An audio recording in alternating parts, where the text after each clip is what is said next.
Today's Mass readings and Gospel reflection. December 14, 2020. Memorial of Saint John of the Cross, priest and doctor of the Church. The Monday of the third week of Advent.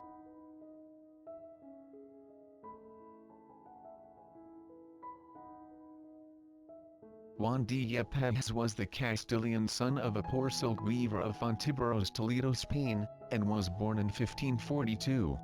His father was of noble birth. He had married much beneath him, and for that offense had been entirely cut off by his family. He had taken to silk weaving as a means of livelihood, but had never been able to make much of it. Soon after the birth of Juan he died, worn out with the effort to keep his wife and 3 children. The family was left in direst poverty. The children grew up always underfed, so that to the end of his life Juan remained dwarfed in stature. Unable to learn a trade, he became the servant of the poor in the hospital of Medina, while still pursuing his sacred studies. In 1563, being then 21, he humbly offered himself as a lay brother to the Carmelite friars, who, however, knowing his talents, had him ordained priest. He would now have exchanged to the severe Carthusian order, had not Saint Teresa of Avila, with the instinct of a saint, persuaded him to remain and help her in the reform of his own order. Thus, he became the first prior of the Discalced Carmelites. His reform, though approved by the general, was rejected by the elder friars, who condemned the saint as a fugitive and apostate, and cast him into prison, whence he only escaped, after 9 months' suffering, at the risk of his life.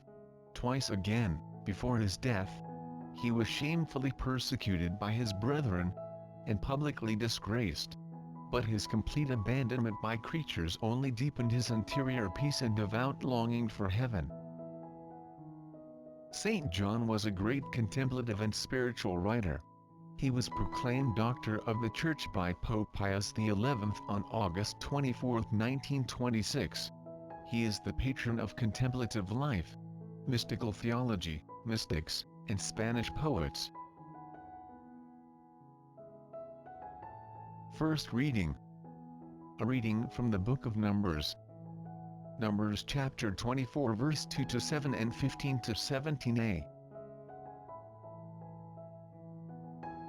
When Balaam raised his eyes and saw Israel encamped, tribe by tribe, the Spirit of God came upon him, and he gave voice to his oracle, the utterance of Balaam, son of Beor, the utterance of a man whose eye is true, the utterance of one who hears what God says, and knows what the Most High knows, of one who sees what the Almighty sees, enraptured, and with eyes unveiled.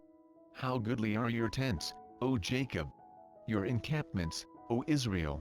They are like gardens beside a stream, like the cedars planted by the Lord. His wells shall yield free-flowing waters. He shall have the sea within reach. His king shall rise higher, and his royalty shall be exalted. Then Balaam gave voice to his oracle, the utterance of Balaam, son of Beor, the utterance of the man whose eye is true, the utterance of one who hears what God says, and knows what the Most High knows, of one who sees what the Almighty sees, enraptured, and with eyes unveiled. I see him, though not now. I behold him, though not near.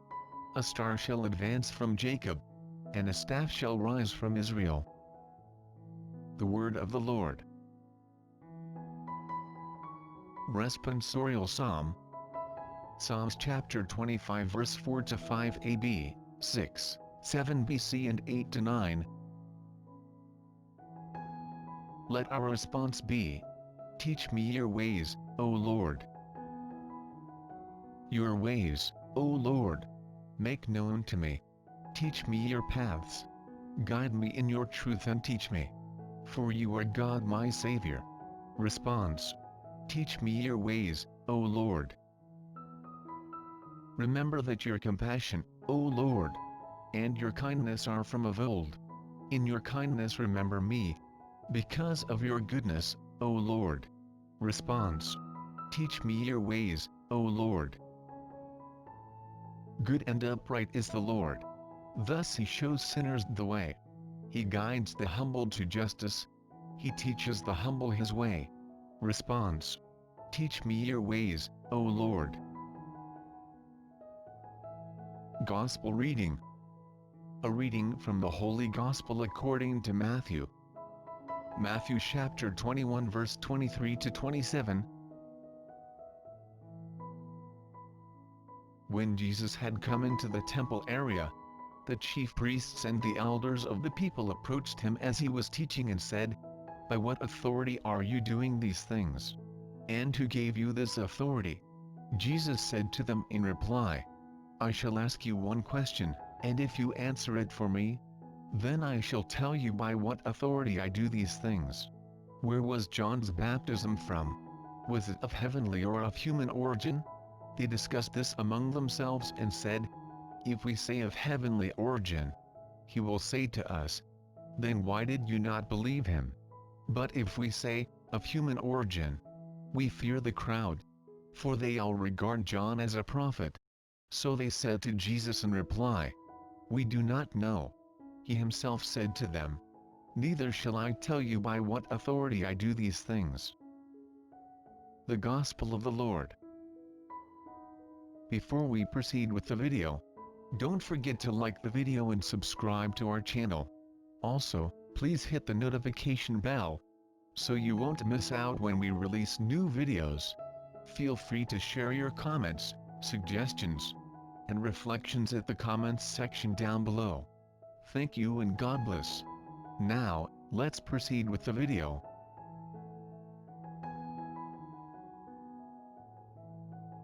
The reflection on today's Gospel.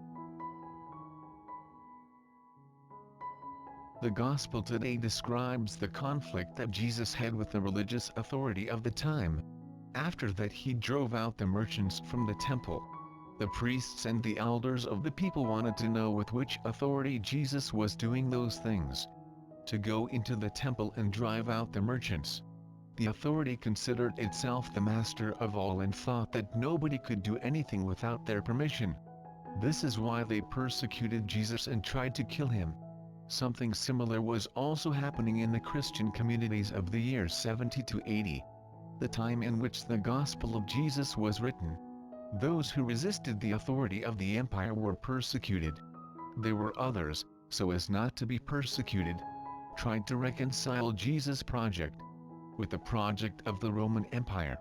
The description of the conflict of Jesus with the authority of his time was a help for the Christians, so that they could continue fearless in the persecutions and would not allow themselves to be manipulated by the ideology of the empire. Today, also, some who exercise power, whether in society or in the church and the family, want to control everything as if they were the masters of all the aspects of the life of the people. They even persecuted those who thought in a different way. Keeping in mind these thoughts and problems, let us read and meditate on today's Gospel. The question of the religious authority to Jesus. What authority have you for acting like this? And who gave you this authority? Jesus answered, "And I will ask you a question. Just one. If you tell me the answer to it, then I will tell you my authority for acting like this. John's baptism, what was its origin? Heavenly or human?" Jesus went back to the temple.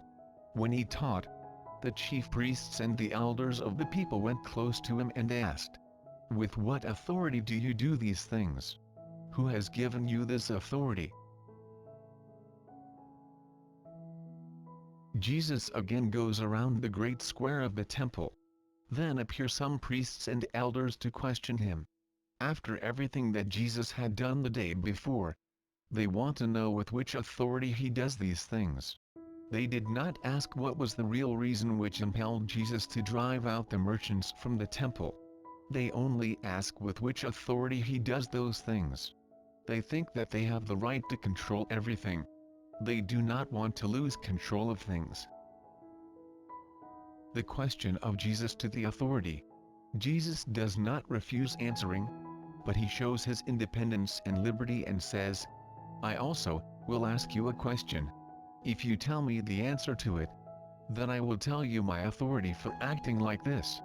John's baptism, what was its origin, heavenly or human? This was an intelligent question. Simple as a dove and cunning as a serpent.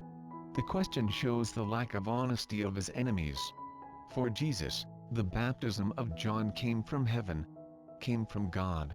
He himself had been baptized by John. The men who had power, on the contrary, had plotted or planned the death of John.